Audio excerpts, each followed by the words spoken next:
I don't think anyone would disagree that we've learnt a lot in the last 12 months about the power of video and digital media. During COVID, we've relied on video in just so many ways for our teaching. Some people have found pools of teaching resources sitting on the internet in places like YouTube, the Khan Academy and LinkedIn Learning. Others have pre-recorded their lectures, uploading them to VLEs, and others have recorded live lectures or seminars, and the video becomes a revision tool for students. Some of this has worked and some of this has not. So in today's presentation, I want to look back at the last 20 or so years of research into using video in education and see what it tells us about creating video to support learning. So to start, I want you to think back to 1993 in an article in the journal College Teaching, written by Alison King. In this article, Alison uses the phrase "sage on stage," and she describes the professor, some people might use the term lecturer, standing behind a podium, centre stage, in an auditorium full of students, the professor sharing their knowledge with the students, and, as Alison puts it, filling the minds of the passive, empty vessels. This article has been used by a string of authors since then, advocating for more active approaches to enable learning. They argue that the face-to-face time, the time being used for traditional lectures, should be used for more interactive and active learning experiences. And they say that the lecture should be replaced by resources to be read or watched in the student's own time. And this is where my exploration of video begins. A lot of learning videos are simply the sage on stage transferred to a new medium. And our professor, rather than being a sage on the stage, has become the star of the big screen. If we search YouTube, we'll find any number of famous and some not so famous academics giving lectures, talking about their topic and explaining quite complex concepts to us. But I'm interested in how video can contribute to more formal contexts. And I think MOOCs are a really good starting point. Shah's report in 2019 tells us that MOOCs now have over 110 million learners and 13,000 courses throughout the world. The first MOOCs were often simply recordings of lectures previously given to students at universities. A camera was placed at the rear of the lecture theatre and the recording placed on the VLE or the MOOC platform. So through MOOCs, professors have become stars of the big screen, available to the masses. So what can we learn from these videos? Well, one of the most cited articles is that by Guo, Kim and Rubin. This was a conference presentation in 2014. They looked at the way that MOOC students viewed the videos. Firstly, they said that production values really didn't have an effect on engagement. Basically, there was no difference whether the production used 1 or 2 or even 3 cameras, or whether the video involves some post-production editing. However, one interesting point they identified was that something that we call framing, a wide shot or a close-up, this was related to engagement. Close-ups of the professor and close-ups of the text were preferred over wide shots of the lecture theatre. Perhaps the finding that the study is most known for is that they believe that there was an optimum length of time that people will watch the video for. They found that most people stopped viewing the videos after about 6 minutes. This is quite alarming, as the typical length was closer to an hour. And this is where the magic 6-minute rule comes from. Virtually overnight, all education video creators were complying with the rule. I think an important aspect I feel that Guo and his colleagues did not address was the context. The videos were not designed for the MOOC audience, and the audience were actually onlookers. They were not part of the original learning experience. So there was this limited connection between the viewer and the professor, hence the low retention of viewers. These days, most MOOC providers still recommend videos no longer than 6 minutes. However, more importantly, they also suggest that the video was purposely created for the MOOC and not a second-hand experience for the viewer. Another example of the professor as a screen star is the TED Talk. A review by Peter Wingrove in 2017 tells us that TED Talks are being viewed by over 1 billion people globally, and some of the most popular talks have received nearly 20 million views each. So what can we learn from the TED Talk experience? Firstly, videos can be longer than 6 minutes. The golden rule for the length of a TED Talk is no longer than 18 minutes. Nobody really knows where that number comes from, and I feel the justifications tend to be rather post hoc and self-fulfilling. For instance, TED Talks are 18 minutes, TED Talks are good, therefore good videos can be 18 minutes long. But TED Talks are also extremely well produced. Jeremy Dollivan's book on how to deliver TED Talk tells us that a single TED Talk can take months of preparation, involving teams of people with scriptwriters, editors, carefully crafted examples and rehearsals. Even the camera angles are choreographed. But the key focus is on storytelling, capturing the audience's attention through carefully crafted stories. However, TED Talks have received significant criticism from educationalists. They are seen to focus on the more trendy or populist topics, and the storytelling approach lends itself to a more surface learning.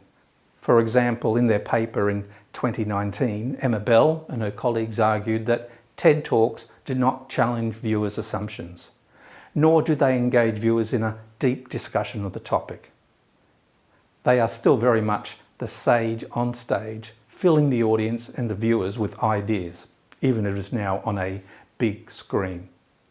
That brings me to my second category, the professor as a star on the small screen. I suspect most of us aren't really trying to be a screen star with an audience of thousands, and what we really want is for the 40 or so students enrolled in our Introduction to Education module to just watch the materials we create. For this, many universities have gone down a lecture capture route. These can range from a single camera at the back of the room to a more sophisticated centrally controlled system that automatically uploads the lecture to a VLE, and it's available to the student just minutes after the lecture ends. The research on this type of approach is a bit mixed. For instance, in a study in 2019, Edwards and Clinton argued that lecture capture encourages poor study habits, such as non-attendance, and it encourages what we call box set binges of lectures on the days preceding the exam. Others have a contrary view. For example, a study by Dominic Gardner and Van Tilburg, also published in 2019, say that the lecture capture facilitates good learning habits, especially in the area of revision. For example, students can play back lectures at times and speeds that are convenient, and this provides an element of control. Actually, Schachter and Spunzer suggests that watching a video is cognitively less demanding than a live lecture. For instance, mind wandering during a class can be quite detrimental to learning.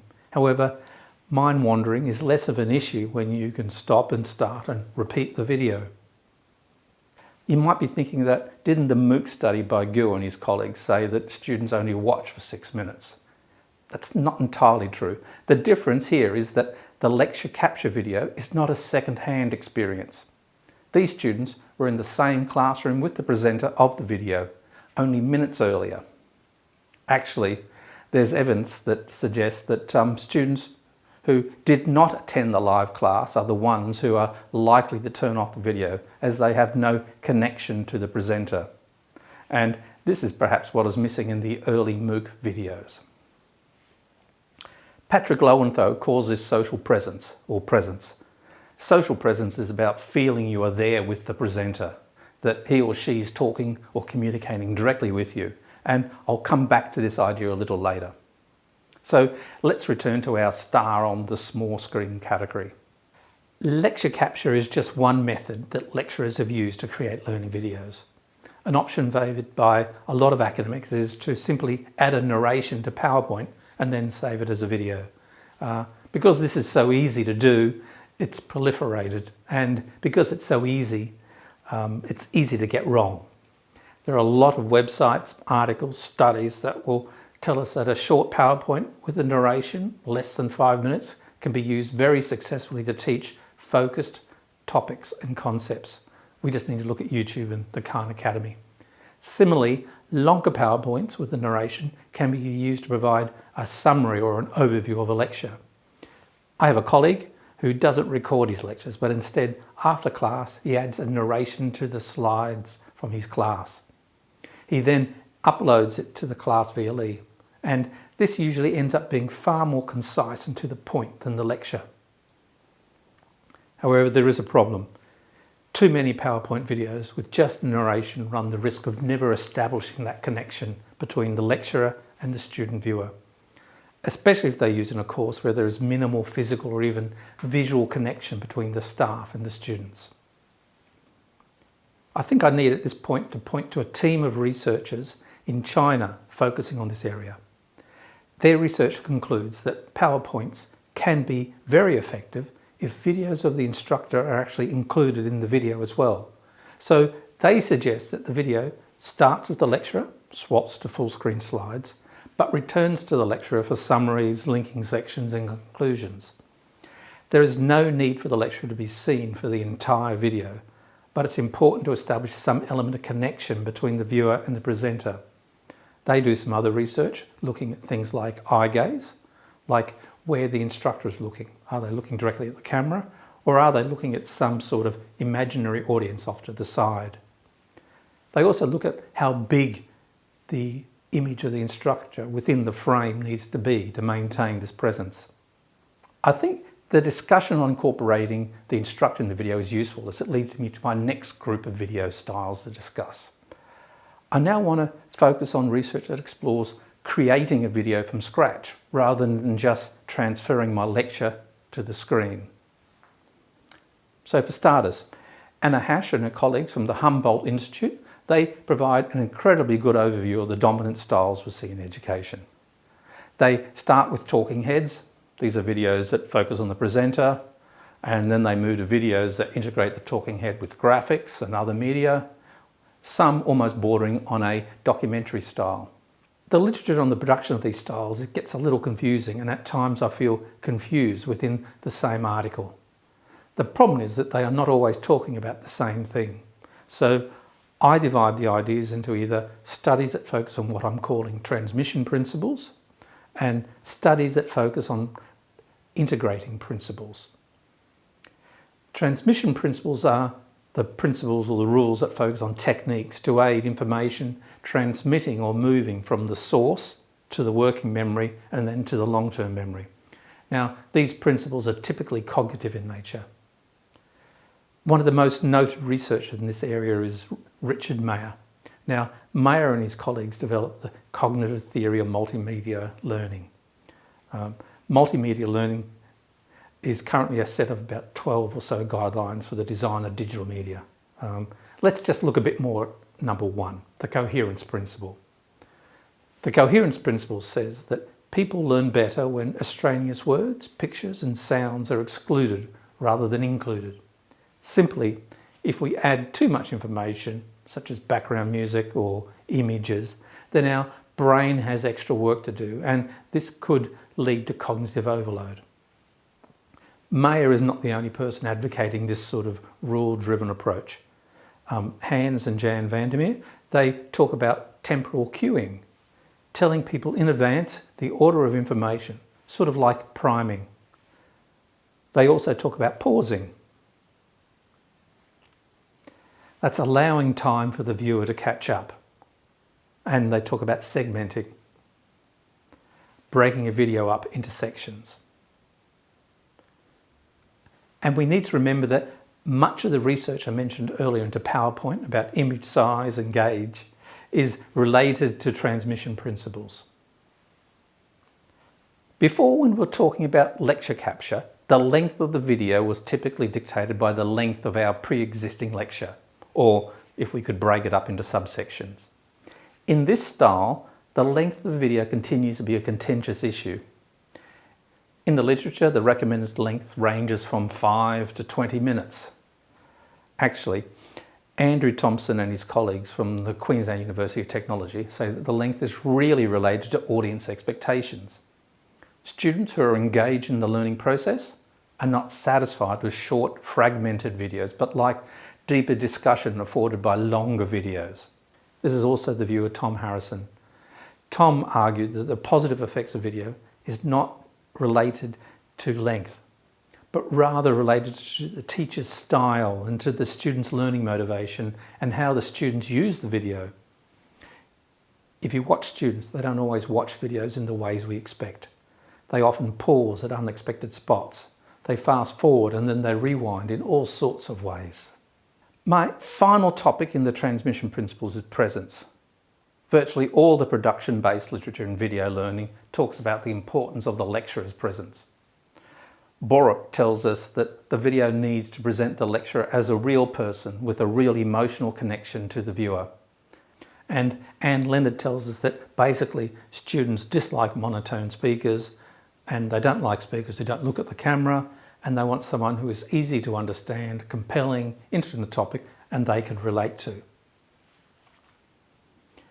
So in a sense, good learning videos obey these transmission principles. But just simply obeying these principles does not automatically lead to learning. And this is where the research that focuses on integrating the information into our long-term memory, rather than simply transmission, becomes important. One of the more widely known authors about creating education videos is Jack Coomey. He's best known for his book, but he's also got several articles. He argues that instead of focusing on length or graphics or music, that we should focus on pedagogy within the video. For instance, a good video could have a narrative or story structure, a beginning, a body, and a conclusion. The beginning will hook the viewer into the problem, and the body should use various pedagogical strategies and tools, such as using metaphors or including realistic experience to make the idea more concrete. Or we could pose questions, and we could use pauses to encourage reflection and application. In his PhD, Derek Muller talks about using misconceptions as the pedagogical structure for his videos. He uses people's misunderstandings or misconceptions of the world as the starting point or hook for his science videos. Others, such as Wu, talks about using simple pedagogical frameworks such as learning by doing or learning by reflection, and we often use Kolb's learning cycle to structure our videos. The focus is on how people learn, not what blocks learning. I think I do need to point out the tension between transmission principles and these integrating approaches. Coomey suggests that a strict adoption of transmission principles will lead to potentially bland videos which fail to engage the viewer. For instance, background music that might appear redundant might actually be creating pace to sustain the viewer's attention. I think the real message is about using the various media in a considered way. So that brings me to my last category, and I'm calling this the TV chat show host, an emerging category in my framework. If we imagine the TV chat show host, their role is far more than just a smiling face. They introduce the evening's topic, they present the problem, they might present some of the information, they're likely to have a guest expert who will talk about their pet topic, and they're likely to be interviewed by the host.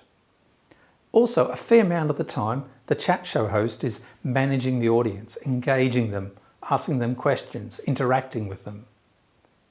To me, the professor has recently become a chat show host. And during the last year of COVID, I sometimes felt that this would be the future of education. When we teach online using Teams or Zoom or Collaborate, we become the host. We introduce the day's topic or the problem. We might give a lecture.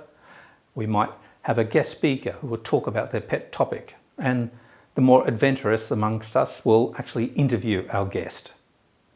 But during the class, a fair amount of our time is spent managing our audience, our students, engaging them, asking them questions. So in a sense, professors have become small screen chat show hosts. And I wonder what is next. Thank you.